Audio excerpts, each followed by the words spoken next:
ಒಂದು ರೂಮ್ ನಲ್ಲಿ ಅತ್ಯಂತ ಪವರ್ಫುಲ್ ಆಗಿರೋ ವ್ಯಕ್ತಿಯಾಗಲು ಬಯಸುವಿರ? ಹಾಗಾದ್ರೆ ಇವತ್ತಿನಿಂದ ಕಮಿಟ್ ಆಗೋದನ್ನ ನಿಲ್ಲಿಸಿ ಎಲ್ಲರ ಗಮನವನ್ನ ಸೆಳೆಯಲು ಪ್ರಯತ್ನಿಸಿ.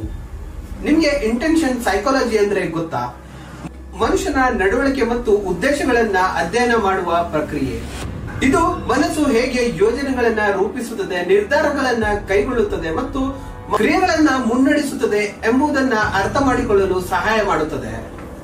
ಇದರರ್ಥ ಒಬ್ಬ ವಿದ್ಯಾರ್ಥಿ ಉತ್ತೀರ್ಣನಾಗಲು ಉದ್ದೇಶಪೂರ್ವಕವಾಗಿ ಓದುವುದಾಗಿರ್ಲಿ ಅಥವಾ ತನ್ನ ಆರೋಗ್ಯವನ್ನ ಉತ್ತಮವಾಗಿ ಇಟ್ಟುಕೊಳ್ಳಲು ಪ್ರತಿನಿತ್ಯ ಒಬ್ಬ ವ್ಯಕ್ತಿ ಜಿಮ್ಗೆ ಹೋಗೋದೇ ಬೇಕಾದ್ರೂ ಆಗಿರ್ಲಿ, ಉದ್ದೇಶಗಳು ನಮ್ಮ ಜೀವನದಲ್ಲಿ ಪ್ರಮುಖ ಪಾತ್ರ ವಹಿಸುತ್ತೆ. ನಮ್ಮ ದಿನನಿತ್ಯದ ಜೀವನದಲ್ಲಿ ಯಾರಾದ್ರೂ ನಿಮ್ಮ ನಿಷ್ಠೆ, ನಿಮ್ಮ ಸಮಯ ಮತ್ತು ನಿಮ್ಮ ಗಮನವನ್ನ ತಮ್ಮದು ಅಂತ ಅಂದ್ಕೊಂಡ್ರೆ ನೀವು ನಿಮ್ಮ ಲೆವರೇಜ್ ಅನ್ನ ಕಳೆದುಕೊಳ್ತೀರಾ.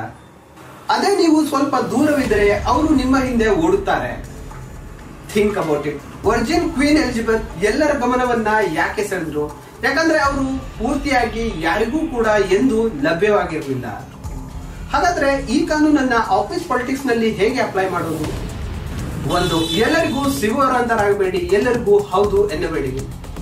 ಎರಡು, ಮಿಸ್ಟ್ರಿ ಕ್ರಿಯೇಟ್ ಮಾಡಿ. ನಿಮ್ಮ ನೆಕ್ಸ್ಟ್ ಮೂವ್ ಯಾವ್ದಂತ ಯಾರಿಗೂ ಕೂಡ ತಿಳಿದಿರಬಾರ್ದು.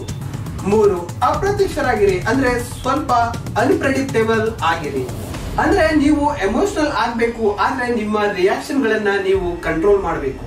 ಟೀಮ್ ನಿಮ್ಮನ್ನ ಅಪ್ರಿಶಿಯೇಟ್ ಮಾಡಲಿ, ಆದ್ರೆ ನಿಮ್ಮ ಮನಸ್ಸನ್ನು ಓದಲು ಅವರಿಗೆ ಅನುವು ಮಾಡಿಕೊಡ್ಬೇಡಿ.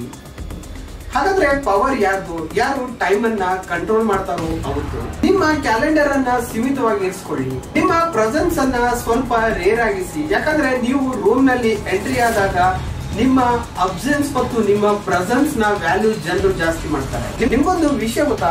ನಿಮ್ಮ ಸ್ವಾತಂತ್ರ್ಯವೇ ನಿಮ್ಮ ದೊಡ್ಡ ಶಕ್ತಿಯಾಗಿರುತ್ತೆ. ಎಲ್ರಿಗೂ ನೀವು ಹೌದು ಅಂತ ಅಂದ್ರೆ ನಿಮ್ಮ ಮೌಲ್ಯ ನೀವೇ ಕುಗ್ಗಿಸ್ಕೊಳ್ತೀರಾ. ಹಾಗಂತ ಎಲ್ರಿಗೂ ನೀವು ಇಲ್ಲ ಅಂತ ಅಂದ್ರೆ ನಿಮ್ಮ ಹತ್ರ ಬರೋ ಅವಕಾಶಗಳನ್ನು ಕೂಡ ಕೆಲವು ಟೈಮ್ ನೀವು ಕಳೆದುಕೊಳ್ಳುವ ಚಾನ್ಸಸ್ ಇರುತ್ತೆ.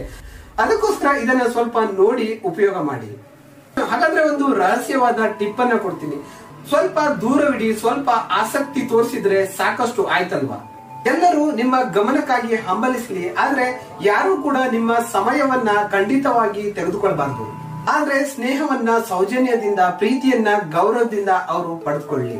ಆದ್ರೆ ಕಮಿಟ್ಮೆಂಟ್ ಗಳನ್ನ ನಿಮ್ಮ ನಿಯಮಗಳಿಂದ ಮಾತ್ರ ಅವರು ಪಡೆದುಕೊಳ್ಳಿ. ಆದ್ರೆ ನಿಮ್ಮ ಸಾಮರ್ಥ್ಯವೇನೆಂದ್ರೆ ನಿಮ್ಮನ್ನ ಯಾರು ಕೂಡ ಸಂಪೂರ್ಣವಾಗಿ ಸ್ವಾಧೀನಪಡಿಸಿಕೊಳ್ಳದೆ ಇರುವುದು.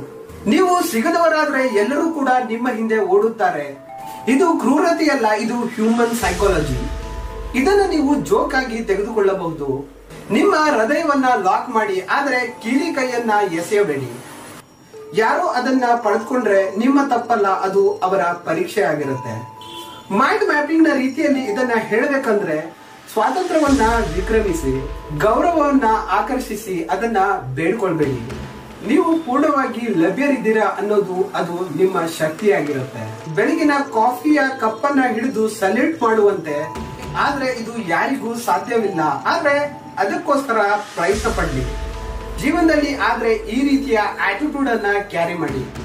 ಒಂದು, ನನ್ನ ಉಪಸ್ಥಿತಿ ಒಂದು ಅನುಗ್ರಹ, ಖಾತ್ರಿಯಲ್ಲ. ನೀವು ನನ್ನನ್ನ ಶೆಡ್ಯೂಲ್ ಮಾಡಲ್ಲ, ನೀವು ನನ್ನ ಸಮಯಕ್ಕೆ ಯೋಗ್ಯರಾಗಬೇಕಷ್ಟೇ. ತುಂಬಾ ಕಷ್ಟಪಡಬೇಡಿ. ನನ್ನ ಕ್ಯಾಲೆಂಡರ್ ಅಯೋಗ್ಯರನ್ನ ಸ್ವಯಂ ಚಾಲಿತವಾಗಿ ತೊಡೆದು ಹಾಕುತ್ತದೆ.